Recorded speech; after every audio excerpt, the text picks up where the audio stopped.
Yo, what is up, Knights? Just Rick here, back with some more DFO account dailies. Round 9 or 10, I'm not really sure about that. We'll figure that one out later. But anyway, guys, my favorite series on the channel, mostly because it's the most common thing I do on this channel. It's a bunch of account dailies. And we're going to start on my Elven Knight, of course, main character. And you know, the dailies on this character are usually pretty limited nowadays, just because I have a lot of other characters I want to focus on more. But, you know, she's still strong enough to do the main stuff, you know. I like signing into her and doing the Imperial Arena, which I don't remember if I've shown off or if I remembered to do, but this is one of those important dailies that you can often forget. The reason being is this season, we've had actually 3 seasons so far. This season, they're giving a lot of useful stuff, such as the aberrant crystallines. This can just get you straight up Harlem equipment right away. Like I'm saying, you know, pieces to drop. You know, you only need to get 50 for 100 aberrant crystals, which is really easy to do. It's like 2 days worth of doing. Every 2 days, I basically can get myself 100 aberrant. So keep that in mind. That this is probably the most efficient way to farm the aberrant crystallines. At least for your account, at least as an additional type of thing. So, and if you don't know, Imperial Arena is just a dungeon that has 7 mobs, and if you're strong enough to do it, well, it's gonna take you a minute and a half. At least for me, you know, it's just something that only takes me a minute and a half to do, and it doesn't matter what the setup is for these mobs. So, definitely, when you have a character strong enough to do, I'd say this is a daily that should not be passed up on, even if. You know, even if you don't really need even if you don't really need the aberrant crystallines, there's still other useful stuff out of there. You know, you can get antoniums or fine antoniums. You can get minoleums. You know, there's other items in there I wasn't really looking at, but that's mainly why I'm doing it. So it's a daily. It only costs 50,000 now. It used to cost a lot more back in the day. So, oop, dodge me, and I tried to get out of there, and you know, this is a really slow run. I want to re-record this, guys. This run is way too slow. Let's hit him with the crux right here. A little late, but that's fine. And I missed with that, but we're good. We're good because the damage on crux is crazy, man. You know, my guild was actually doing an event not too long ago where we were racing on doing this dungeon, and this time was nowhere near what we managed to get on. I think I managed to get like a 114 or something while doing this. So. That was slow in comparison. I'll re-record this segment until I get a really good run. But anyway, guys, go back to town. Really quick daily, takes a minute and a half. Get those materials right there, and then spend them at the Beatrice NPC. And hurry up. Oh my God, this is. Can I just mention right now, Neopol, what the fuck you did with the servers? Okay, because this is happening way too often. I go back to return to town, and it kicks me all the way back to server select. And then when I get back on, it's just gonna put me in a random server anyway.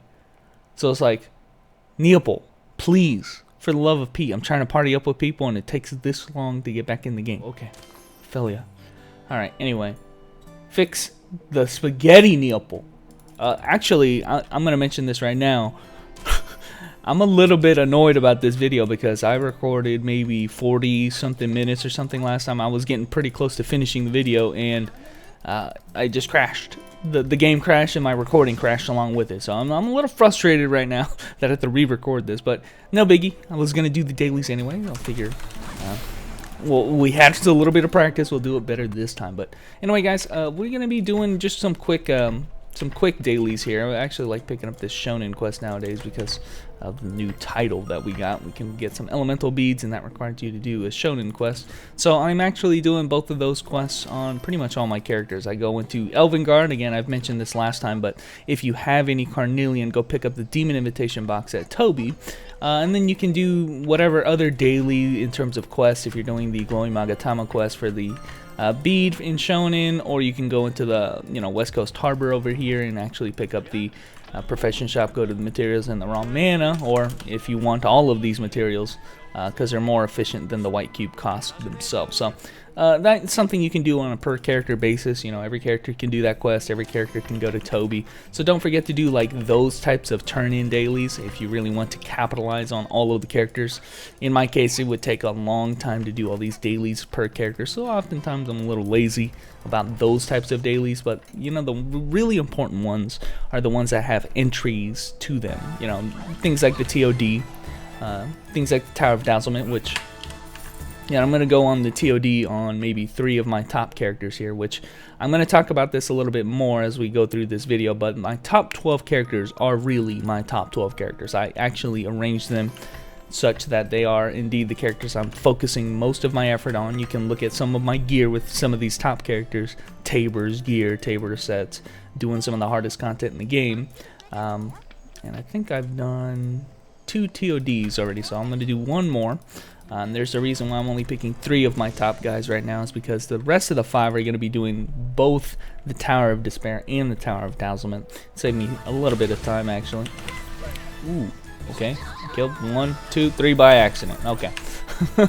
And there you go. So, I'm going to pick my top, well, I'll pick 3 characters to do the TOD, and then I'm going to jump down. Again, like I said, I'll try to showcase some of these top characters, but they're in, you know, you can see they have a Sky Legacy weapon. All of them actually have a Harlem set down here. All of these guys actually have a Tabor set. Like even this guy managed to get a cloth set. So, alright, I'm going to sign into my Dragon Knight real quick, and I'm going to put this somewhere in the video, is the Redeem Dailies. I do have a couple extra Redeem Dailies that you might want to have. Don't forget, if you still have the Neo Premium contract, to pick up your Neo Premium Daily box, because that is something I often forget to do. But one other thing I like doing on this character, since I'm gearing her out and she is a fixed damage class, is that I go into the guild hideout and pick up, with some of my materials here from the shop here, I can pick up actually some powerful energy. So I have a little bit, I had to farm extra, but you can pick up some powerful energy box. It gives you 50 a day. Essentially you can farm this in 1 day and have enough for the entire week, basically. And if you didn't know, by the way, the guild dungeons now drop the total amount of guild certificates. You don't have to wait till the weekend. They actually give you the full amount. So if you want to pick up the demon invitations, it's a pretty good deal too. Probably don't need it nowadays, but definitely the powerful energies, if you're playing a fixed damage class, that's a nice daily to pick up as well. I'm not going to show it in this video, but I have a lot of other stuff to do as well. But I figured, since I haven't done it this week, the weekly dungeons are something that you shouldn't forget to do as well. I'm just going to go into here and remind you, but the powerful energy farming, I do this on a lot of my characters that are fixed damage characters, and obviously this is one of the more important ones to do because you get a ton of powerful energy. So I'm not going to show it in this video, but just keep in mind the weekly dungeons, all of them, as most importantly this one, is something available as well. Then we have my top 24. These are characters that I'm also putting a little bit of focus in as well. You're going to see my rogue. Actually, these top 5 characters here are going to be doing the Tower of Dazzlement, and they have Carnelian just like my main characters, and means I've been putting a little bit of effort at least into getting them a little bit geared. You can see Harlem legendaries, as well as maybe a few off epics, Harlem epics. That means I'm doing Hells, that means I'm doing Dawn and Crevice, and we'll be showing some of that in this video. So on these characters, since I'm doing the Dazzlement, I like going onto here, doing the TOD, or Tower of Despair, and then jumping into the Tower of Dazzlement. You can see I actually have 5 characters. And I talked about this in the last video, but the Tower of Dazzlement is probably one of the more important dailies. You don't want to miss this one because it's something that is every day. These other dailies that you're going to see in this video, they are dailies, but you can afford to miss a couple days, since while they're daily capped, they're also weekly capped. So maybe I can only go like 6 times a week, you know, so I have all week to get those 6 runs. Whereas this one is something that must be done every day. So you can see my rogue.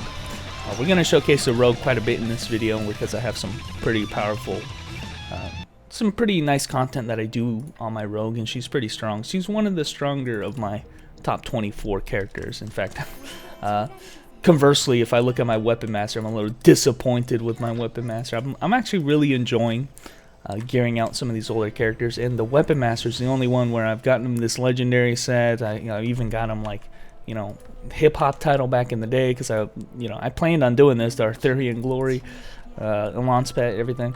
At some point in time, I was like, yeah, weapon master. I'm thinking about it. I'm thinking about gearing him. Ended up getting him a lot of different gear, and as I keep playing him, unfortunately, that kind of passion is kind of dwindling, just because I feel like the other characters I have are just more fun to play. And that's just, how it goes, I don't know, this character feels, you compare this guy to the rogue, right? And the rogue is like, oh, that's the bad, I think. The rogue is really like a very fluid character. She reminds me a lot of my monk, reminds me a lot of my, EK, striker, female striker. And this guy I thought would be like that, but really he isn't. You know, he doesn't rely too heavily on the SST, the Secret Slayer technique. He's more of a bursty type character, so you're not going to be doing these flashy combos, even though he has all this speed and he used one of the fastest weapons. He's really a bursty character. He's going to be using, you know, a few skills, maybe the draw sword, maybe the lightning draw sword, to instantly, you know, burst something down, hit him with maybe ISD or even the flowing stance. You know, the flowing stance is the main reason I got back into the character, because they buffed up the flowing stance skills like Clash and Rise. Rise has always been strong. It's still strong to this day. But, you know, aside from that, you're really a bursty type character as far as playing it goes. Which I'm not really a big fan of. You know, I like the skill cancels. I like being able to move, you know, flow into your skills nicely, and Rogue just does that way better. So that's why I'm enjoying her more. So anyway, moving on, you know, swiftly moving on. We'll cover maybe a little bit more on the Weapon Master in a bit, but this is another one of those characters where she's always been in the back burner. The Battle Mage is because she got, you know, my opinions of her have changed over the years with this character, because she's gotten a few changes, but mostly it was when I picked up some better gear and I got a little bit faster. She just made her a lot more fluid, so she is quite a bit of fun to play too. I think I like the combo system. I like the chaser system. Reminds me of like a baby mode chain rush. You know, you just kind of spam it after any of your skills, and it's very fluid to use, so I'm not gonna complain about that. Just haven't gotten around to actually gearing her because there's a ton of other characters. So, you know, she's similarly geared as like my Rogue Weapon Master and stuff. She has a Harlem Legendary set already, and she's just farming Dazzlement to. In fact, I think I forgot to do Spare. She's just farming Dazzlement to perhaps get her an epic, if that, you know, because if you didn't know, Dazzlement, it on top of dropping the cards is the mostly the reason you do it. And it does have a chance of dropping the Harlem Legendaries as well as Harlem Epics. So if you want to be, you know, on the ball in terms of farming those gears, like this character, for instance, does not have any Harlem Legendaries. If you want to be on the ball on farming those types of gears, then this is a great way to do it. You know, you're killing two birds with one stone, essentially. You know, getting the cards every week, and then, you know, having a chance of dropping Harlem Epics straight up. Save you a lot of time in having to farm them later, and you get a pretty big damage boost. And even though I'm in the Gracia set with a lot of off epics, this is more than enough to be able to deal with the Tower of Dazzlement. So just another one of those things that you can select a few characters on your account to kind of boost their grind a little bit. And trust me, you might not think, oh yeah, you're not gonna get lucky enough to drop that. Yeah, no, they actually drop quite a few times, you know, quite a few epics. I've gotten a few epics, legendaries even save you time, so it's not something that is never gonna happen. This thing happens pretty often, especially when you're running on this many characters, 5 characters through. One of those characters is probably gonna get something out of it, which is why I recommend do not really bring your top characters into here. I know you might feel like oh, I'll just get it over with, kill all these guys in one shot with my strongest guys. Well, that means you're not really capitalizing on everything that this dungeon has to offer. You're really missing out on potential drops that would be useful on the ult. So what's weird about Nin is that she gets her first awakening like really quick in this dungeon, which is weird because nobody else really gets their awakening that fast as far as I know. So I always abuse it because this character, like I said, doesn't have very strong gear, but she's really strong regardless. So and yeah, gearing her out, you know, once upon a time I used to play her. We'll play her a little bit more in this video when we do assault mode, which is yet another daily that is it's daily gated but not weekly gated, so you basically can do it every day if you want, which is great. We'll talk about that a little bit more. Now you might be looking at this like, oh Rick, why are you playing this guy? You always shit talk this guy. Why are you playing this guy? Let me make my excuses now. Is that although I shit talk this character and I hate this character and he's brain dead easy and whatever, I have used this character in the past and still do to this day. Use him to farm easy content, like you know, actually this was my enchanter for the longest time. So he was the guy who was farming Saint Horn and getting my gold cubes. Is that this guy was just, you know, he never had any issues with that because of how OP he was. In fact, he's been doing Ancients longer than my EK has been doing Ancients. Like, that's how strong he was at the time, because he could freeze everything and CC everything just like he's doing right now. Actually, just like he's doing right now. He's been doing it since, you know, forever. In fact, did I forget a skill? Did I forget something? Yeah, I forgot this, because it doesn't matter. That's why I forgot it, because it doesn't matter at all. Just die. Just die. You know, he gets a cool new TP skill. He gets Ice Wave that shoots out 3 icicle if you get the TP for it, which unfortunately is a system that I think they were trying to implement for all characters, at least getting some different TP skills, and then that idea kind of fell off with the last director. Hopefully, and I heard some news of that reawakening with this new director in KDNF, that some kind of feature to buff up your skills in a more unique way. But anyway, I did forget one TOD, so I'm going to do that real quick. But let me just remind you guys that Dazzlement is something that is not optional. You have to do it every day. So hover over your characters that are in Dazzlement and make sure that all of them have done their run for the day, because if you don't know how it works, you get better. You basically don't get all of the rewards out of the Tower of Dazzlement. What you get are keys to select some of the prizes that drop out of Tower of Dazzlement, and you get more keys based on how many times you do it per week, and you only get the full maximum number of 3 keys per character if you do it all 7 days of the week. If you do any less than that, you might only get 2 keys. Hell, you might only get 1 key to be able to take something out of that box, which, hell, if some nice things drop throughout the week, you're gonna really want to pull out all of those things. If 2 epics drop, you want to pull out both of those epics. If 2 rare cards drop, unique cards, you want to be able to pull out more items. So that's why Tower of Dazzlement is so important. I'd say it's one of the top dailies, along with Imperial Arena. The rest of the stuff, I mean, yes, like I said, you can go on to all of your characters, do their, well, I already did the Toby quest, but you can do any kind of quest you're turning in. You can go to the harbor dock here, you can go talk to Abello, do any dailies there, and if you want to systematically go through all of your characters and do that, that is yet another daily you can do. And I usually do that. I actually do that on the stream sometimes, or I'm just kind of talking bullshitting, and that's what I do. So, but the other things that we got to talk about, and the reason why I'm making this video, Operation Hope, that's one thing, but I'll get to that maybe towards the end of this video.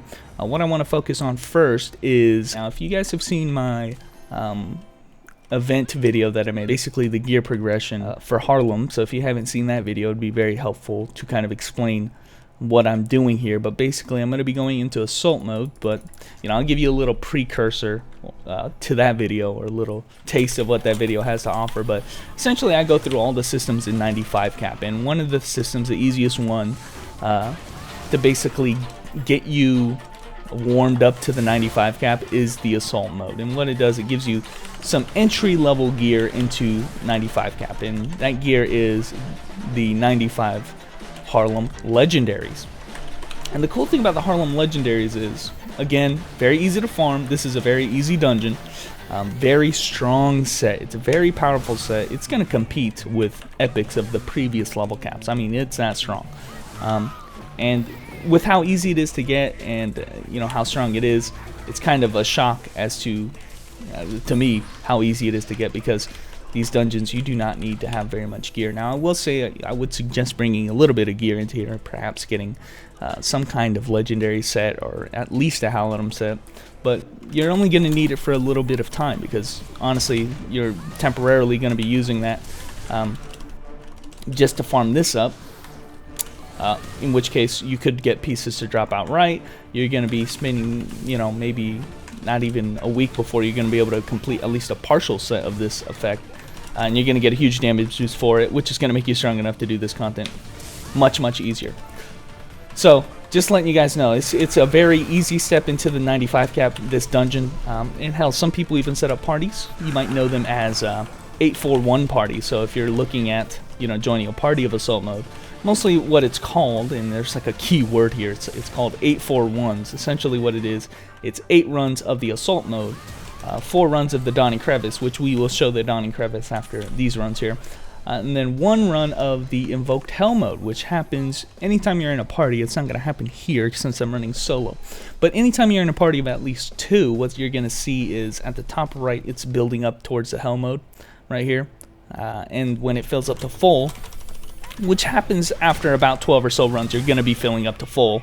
Then you can go into a regular dungeon and you will invoke the hell mode. In fact, if you've partied up anytime you're trying to do your scenario dungeons, sometimes you're going to invoke a hell mode and that takes you out of scenario. So that's what's happening, is after 10 to 12 or so runs, you're going to be invoking a hell mode, which is exactly why they call it 841, because you do 8 runs of assault mode, 4 runs of Dawn and Crevice, and on that last run you're going to do a hell mode, which is just kind of a freebie hell mode that you've earned by partying up, which is cool. But yeah, that's how you party up for assault mode. Is don't look for assault mode parties, look for the 841s, and you'll do Dawn and Crevice afterwards, which we will showcase. But the thing I wanted to mention about assault mode, and I don't want to spend the whole video here, is the thing I wanted to mention about assault mode. First of all, Nen, love the changes to Nen. In fact, if I can talk a little bit about the fact that I'm gearing out these top 24 characters now, is that I get to play these characters again. I've found an excuse to play them. And this character, by the way, used to be one of my top guys. I used to do like Anton with this character, so it's good to come back to her, I guess. There was a reason why I stopped playing, but you know what, it's fine. But the other thing I wanted to mention about assault mode, and this is the bonus dungeon, which has a chance of dropping, or has a chance of dropping the Harlem legendaries outright. But the other dungeons, the normal dungeons aside from this one, actually have been made a lot easier. So if you're one of those guys who said, oh, I hate assault mode, it's so annoying to run, I would say that most of the dungeons in assault mode have been made a whole lot easier. And there you go. You see, this is what I'm talking about. I just got a necklace piece to drop for me outright. I don't have the necklace purchased already, and so that just saved me all of the time of farming that necklace, however many materials, 400 emblem of heroes it would have cost me to buy this thing normally. Now I can just put on this piece of gear and buy the next 2 pieces, and I now have a 3-piece replace my 3-piece accessory set with a 3-piece Harlem set, and I'm going to be a lot stronger for it. I can definitely already do that, in fact, if I wanted to. I'll think about that a little bit more, because I could also replace my sub-equipment set if I want, but either way, big damage increase potentially if I can get a set effect here in the accessories. And this is a strong piece of gear even on its own. This is definitely stronger than what I have currently. So this is what I'm talking about. Harlem legendary farming, easy enough to do. In fact, I've only done 4 runs. I actually have another 4 runs to do if I want to, which I'll remind me to come back to this. But I just want to say that the dungeon layout, let me just do one more to say this. The dungeon layouts for the normal dungeons here in assault mode are a lot easier. Okay, I'm talking about where the mob placements are. In fact, one of the most annoying things about the assault mode back in the day was that some of the room layouts were really large and sprawling, and they would take some time, like 15 seconds to traverse the whole map because of how big the rooms were. I mean, there was one room that was like this lake, and I had to walk all the way around this lake to get to the door. It was ridiculous. So they've made it all easy now, and one of the really key features of Nen is that she has great room clearing skills. She has a ton of them, so she is one of the best characters in this kind of content, which is why I've been okay with gearing her out in this kind of gear, because of how easy it is to do. I'm talking 30-second runs now, minute at the maximum, to clear these rooms. So don't let me forget to finish the rest of those runs, but I do have 3 more over there. So yeah, 30-second maximums, easy daily. In fact, I'm doing that on pretty much 9 characters here. These guys right here are all doing Harlem legendaries, and it takes a few minutes. It's a daily worth doing because they're all getting very strong very quickly. But we're going to be moving on to the next tier, I guess is what I would say. So when you finish your entire legendary set, I would say you're strong enough to do Dawn and Crevice, perhaps solo. And that, again, that's something you could party up for if you go to the Harlem channel. There's people partying up for this content all the time. It's a Dawn and Crevice, which is the next step in progression. Okay, so we farmed our legendary set, and now we have the epics that we want to get. And you can actually see I have a few epics already. Is that when I get an epic, I can immediately replace my legendaries with an epic set effect and still retain the legendary set effect. So I'm slowly but surely, systematically getting stronger gear by doing this content. This is yet another daily that you can do 4 times a day. So like I said, it's essentially the next step in gear progression. Oh, did not want to get hit with that, but I think I'll be fine here. Even though I'm in a ditch and I can't get out, I think I'll be fine here. Okay, hit him with the grab.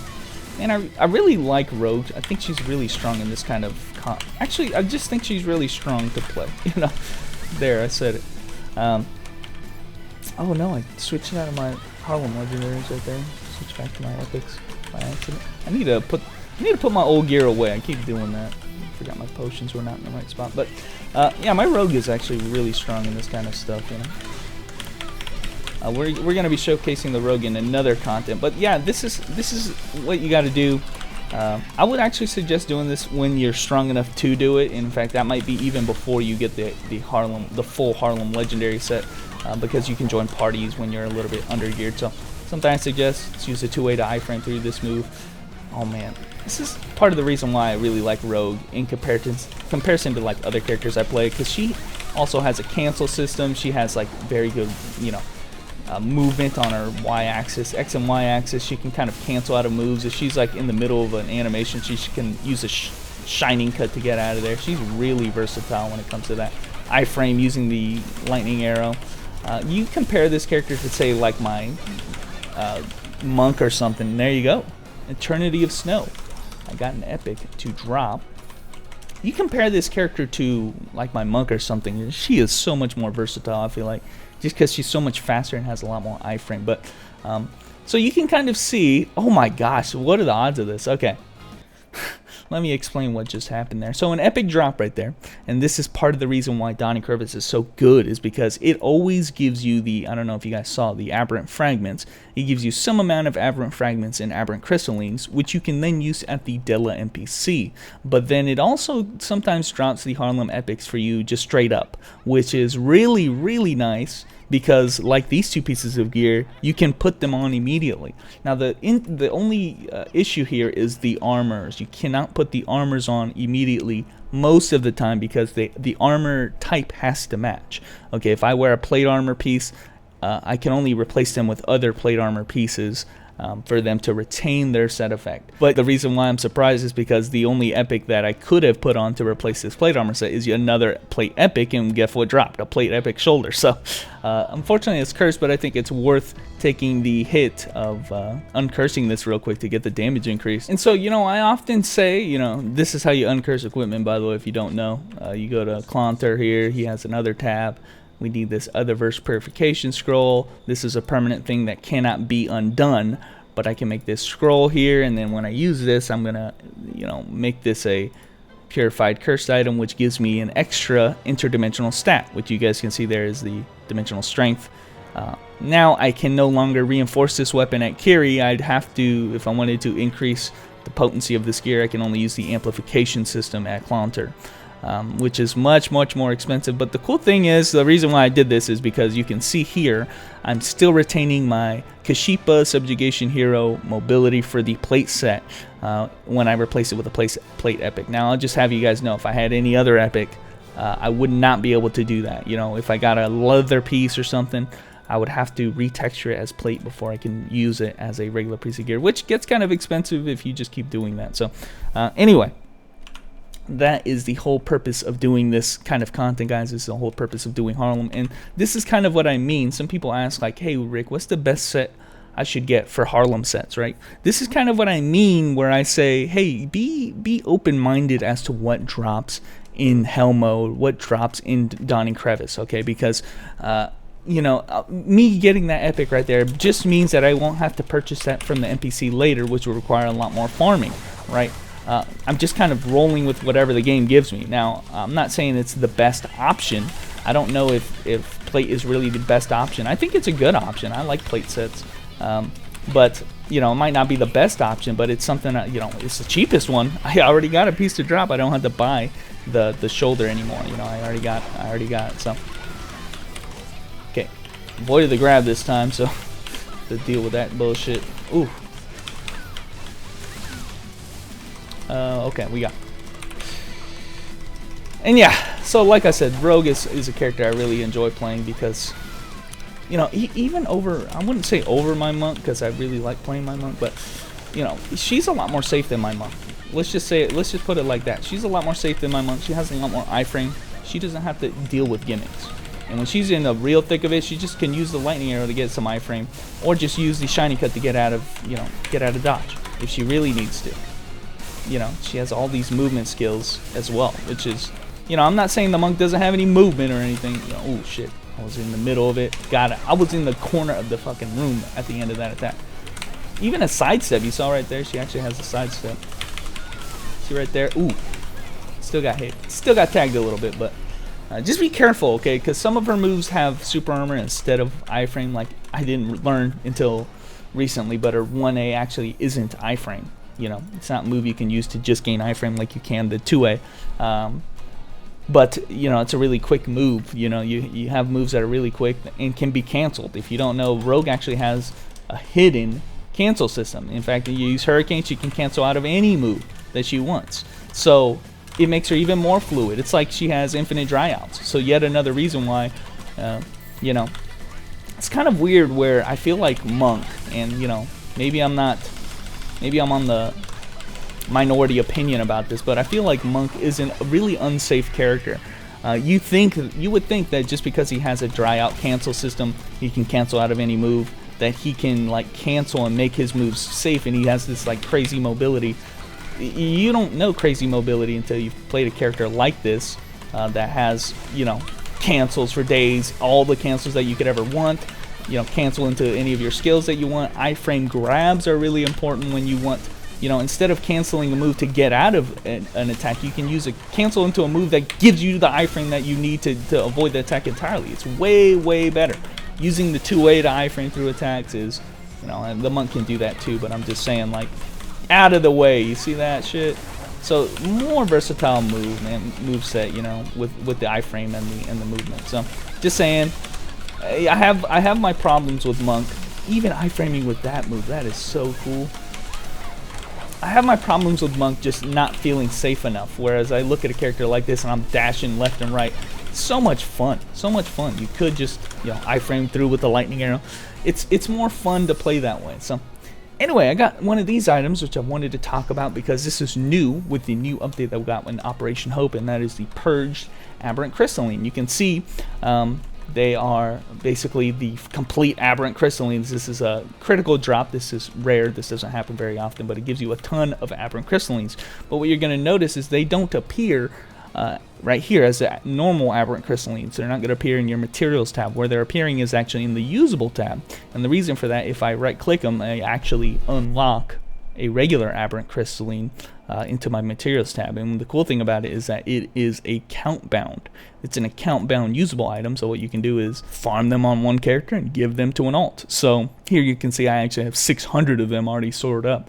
That's more than enough to get another Harlem Epic piece, and that's something that's tradable. I can give to anybody on my account. You can actually farm these up. I'm not going to do it on this character since I need them, but on any characters that don't need their Aberrant Crystallines, you can use 10 of them to create one purged Aberrant Crystalline, which you can make account bound. So it's a rate of 10 to 1, but I can basically give all of my Aberrant Crystallines to another character at a rate of 10 to 1.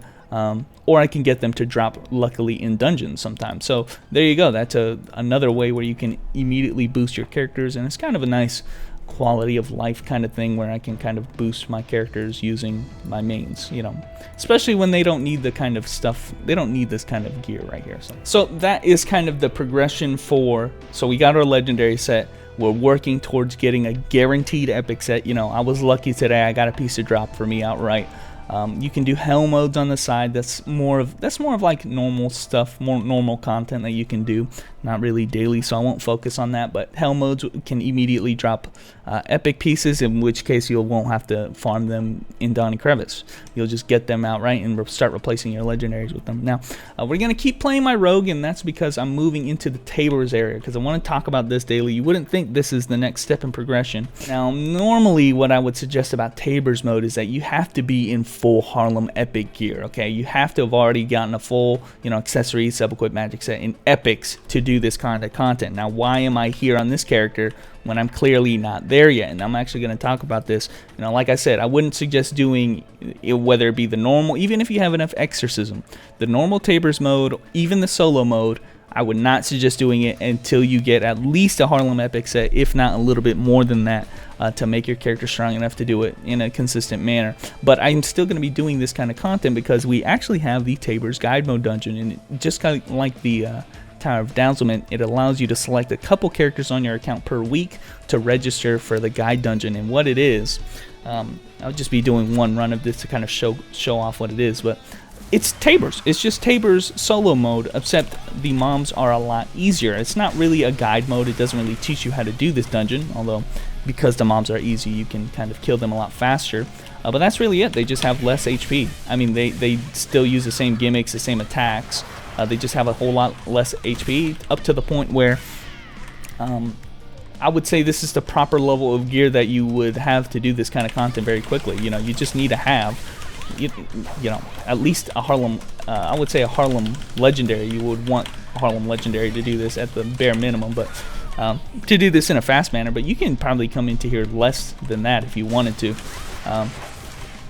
And yeah, you can immediately start doing Tabors, at least on 2 characters per week. I think it'd be really broken otherwise, but choose 2 characters to basically get a free ride through Tabor solo mode at an easy, fighting the easy mobs. Now, it costs a reduced cost of the normal terranium cost, and you get a slight reward reduction, but again, that's a price worth paying when we're talking about an easier time in Tabor's dungeon. So, and that also, again, like I said, allows you to farm up Tabor's gear faster than you normally would be able to, a lot faster, right? Because it would take you several more weeks to get a full epic set, and we're already, you know, working towards that in a legendary set. So it's definitely saving you a lot of time.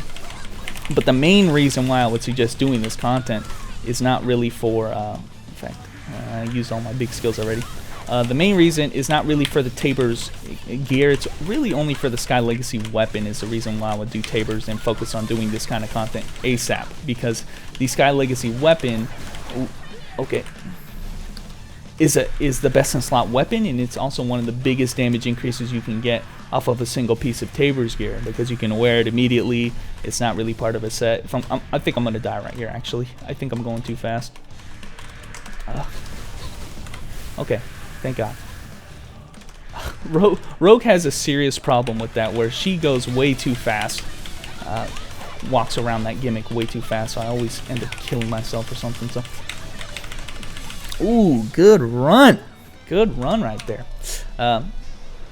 But anyway, you do get a slight reduction in the reward. You can see right here I only get 22 sky fragments, but that's still a sizable amount, and considering that, you know, I only have to be in legendaries to do it, it's well worth it, because I'm slowly but surely, you know, I've gotten all these sky fragments from only doing the guide mode, okay? And I only need 600 at the Joshua NPC to buy myself a Sky Legacy's weapon, which is the best in slot weapon. And like I said, you know, and 2 mil, best in slot weapon, like I said, it's the biggest damage increase you can get off a single piece of Tabor's. The rest of the stuff I'm going to need to get a full Tabor set before I can start replacing my Harlem Epic. So it's something that, you know, it take the big damage increase when you can get it, as soon as you can get it. And at this rate, it's only going to take you like a little bit more than 5 weeks to get this, you know. So I would say this shit is easier to get than a Harlem Epic weapon from the Tower of Dazzlement, because some people talk about that, like, oh, you should use some of your materials that you get out of Tower of Dazzlement to get yourself a Harlem Epic weapon. Well, no, the Harlem Epic weapon is temporary, and the Sky Legacy is the best in slot. It's not temporary. It's something you're going to use for a very long time, even past Prey Raid. Get that weapon, and it only takes you 5 weeks by doing the Tabor's guide mode. So I've been doing it on my Rogue. I would suggest, again, like I said, Harlem Legendary character. I'll probably do it on my Weapon Master as well. But get yourself that Sky Legacy weapon ASAP, and it's going to make your character a lot stronger right away. Even before you finish a full Harlem set, you can probably get a Sky Legacy weapon. So I love the guide mode. you know, I was kind of struggling with my top 12 characters. They all have Sky Legacy weapons, but I was struggling with them because I was doing the solo mode. Since at the time the guide mode didn't exist, I had to do the solo mode, and I had to wait until all of these characters had their full Harlem sets before I could start farming the Sky Legacy weapons. So, you know, now I can just kind of farm that preemptively. You know, I'll already be ready even before I finish the full Harlem set, which is awesome. Now that's another kind of daily / weekly type of thing. You're not going to do that every day, but you have to do it 6 times a week, 3 times a day. Do not forget to do that. Do not forget to do that on 2 characters on your account, because it's a free Sky Legacy weapon in my eyes. Anyway, last thing we got to talk about, and I think I'll end the video on, is the kind of the reason why I had to make this video is because the dailies have changed a little bit, and that's because of the Operation Hope. Now I want to use one of my characters that I haven't really showcased very much. I guess I'll jump onto my Chaos here, because this is a sleeper character. Okay, Rick, what have you done? You always shit talk this character. You always badmouth it. Why did you make a Chaos, and why is it in full Harlem set, and why does it have a Sky Legacy weapon, and why do you have like a full swap with a +3 brainstorm title? What have you done? You pulled the wool over our eyes. You lied.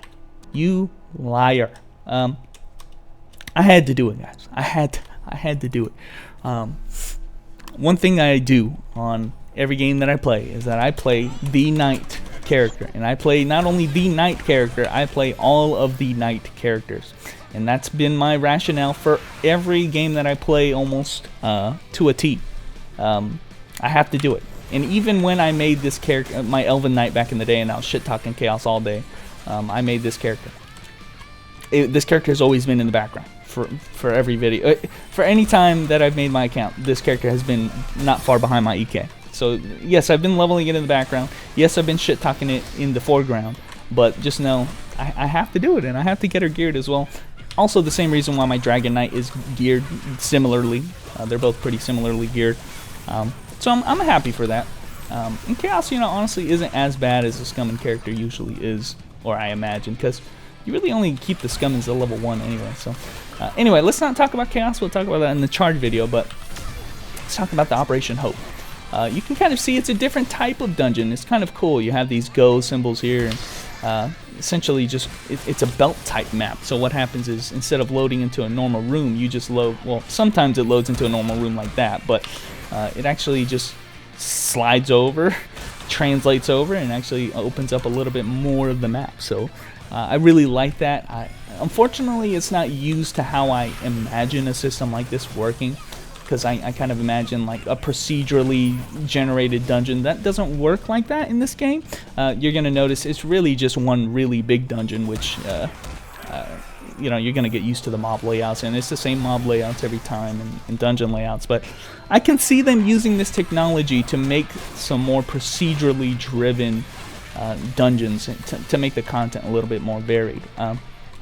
That's kind of what I envision with this content. But either way, it's something that is functionality in the game, and it looks cool.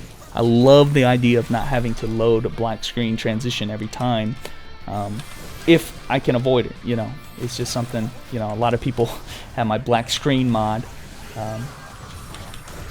You know, unfortunately, my website shut down now, but my website featured a black screen removal mod, and that's kind of what it did, is it loaded up the next map without having to go to the black screen transition, which is, this is a lot more smooth than that. So one thing you get out of this dungeon, Gluttony appeared. This is not a common occurrence, pretty rare actually, but he drops 2 Harlem or Operation Hope legendaries, and if he gets a epic shine, if you get an epic beam shine, that means that he's dropped 1 for your class. So I can know right away I didn't get any Chaos gear right there. But I haven't talked at all about this dungeon, what the purpose of this dungeon is. Essentially, it is a upgrade of the current swap system, and I'll have to talk a little bit, I think, about the swap system currently, because it's not something you can ignore just because this stuff is the best in slot stuff. You still have to get the old swap set, and let's not get killed here. Whew, okay, we're good. It's not something you can ignore, the old swap system, just because this one exists. This one takes a long time to farm. And you can see right there, you get random pieces of gear. I've already gotten 3 so far that drop. But, you know, they have to be for my class. So this is Warcry. That's actually an Elven Knight ring. And then I got Murderous Wave and Darkness here, which is not for any of them, so I can't really use any of this gear. I'm trying to get a full 12 out of 12 set of this type of gear. You can see anytime I don't get one for my class, I get some Abyss Fragments, which I can then use at an NPC to purchase the pieces that I want, which is very similar to many of the systems here in 95 cap. If we go to the Severin NPC here, I can use 500 fragments to get any non-weapon piece, and then for the weapon 900 to get that. So the swap system that I'm talking about is the gear that I put all of the equipment slots right here are being utilized. I don't want to get too deep into it, but the Chronicle sets, you can't ignore them. You need to have this Chronicle set still from the previous cap, even though it's not the best slot anymore. It's going to take you a long time to get this kind of stuff, and this kind of stuff right here is, while not the best, it's only 10% weaker, and it's a lot easier to get than this kind of shit. So keep that in mind, okay? Just because this exists doesn't mean you can ignore the old stuff in the meantime. How this dungeon works, and one thing I didn't mention, is there is a sub-quest on the right side, which I would suggest completing that, since it's just a matter of taking a particular route. The goal is I have to get to Greytown, and if I open up the end map, that means I need to take the path, whatever path I need to take to go to Greytown. Either I go this path or up across the top. But the thing I like doing normally is to just look on the mini map, or on the actual map. Okay, if I look at the ghost symbols here, they have a little quest icon, and this will indicate that I'm going the correct way. So long as I'm following the paths that have the little quest symbol on it, I'll know I'm going the right way. So pro tip: don't look at the mini map. You don't need to. Just look on the actual map wherever there's a ghost symbol and make sure you're going the right way. As you can see, each area has their own little mini boss, which takes quite a bit of damage. You have to be a little bit geared, but I mean, by this point, by the time you're worrying about farming this stuff, I would say maybe when you have a Harlem Legendary, Operation Hope is going to be maybe too easy for you. I mean, I think Operation Hope was really easy for all my top 12 characters, and I'm doing it just fine on my Legendary characters. So yeah, get a Harlem Legendary set, and then you start farming Operation Hope. It's yet another thing that I would do. Dawn and Crevice, Operation Hope, Tabor's Guide Mode. These are all things to get you into the best in slot gear of Tabor set, as well as Operation Hope swap set. So stuff you got to do. You have to do it on all these characters. That's kind of how the progression is, and it's just another step in the progression. Upgrading that swap set. Like I said, don't forget the old swap set though. Get the old swap set before you upgrade into this one, because that's gonna take you a while. And when I say it takes a while, I mean you kind of have to hope that pieces drop for you from the dungeon clearance. You get one chance basically for the dungeon clearance to drop you a piece of the Operation Hope gear, and essentially you can run this dungeon 2 times a day, 6 times a week. That means 6 chances from the boss itself to get a Hope piece to drop. And there is a higher drop chance for your class, but like I already showed right now, there's a lot of classes in this game. You can more than likely going to be getting characters that are not for your subclass, in which case you just have useless gear. So yeah, you're gonna have to rely a little bit on RNG to whatever drops, but then also if you need to guarantee it, then you just need to keep farming these fragments. And the reason why we do this little quest on the right here, a little sub quest here, by killing the correct boss, is it gives you a little bit of extra fragments. I think it gives you 30, so just for doing the quest. So on top of getting whatever we get for clearing it, we also get 30 extra just for doing the right dungeon. So and there we go again, we got overcharge. So basically I got nothing out of the gear, but I got at least a few fragments. So I'm slowly but surely working my way towards getting the sets that I want. So that's Operation Hope. It's a very easy daily. I'm not saying it's hard, but it is something you have to consider, because if you look on your little thing here, it says Operation Hope 2 out of 6. So I have to run this 6 times a week, and that's something I would suggest forgetting to do, because you are limited 2 times a day, and you got to get 6 runs. So basically 3 days out of the 7 days of the week, you have to be doing Operation Hope, those 2 runs. So anyway guys, that I think is my voice. My voice is given out. I've recorded this video twice. I've recorded a few charge videos. I think I'm good. So good for videos, at least for a while. Hopefully you guys have a happy 4th of July. I don't know when I'm uploading this, but 4th of July for me, and have a safe 4th of July, okay? Because I know this is probably the time where you're most likely to get self-induced injuries is today. So watch out for those fireworks and just be safe. That's all I gotta say. But anyway, guys, thanks for watching, and I will catch you nights later.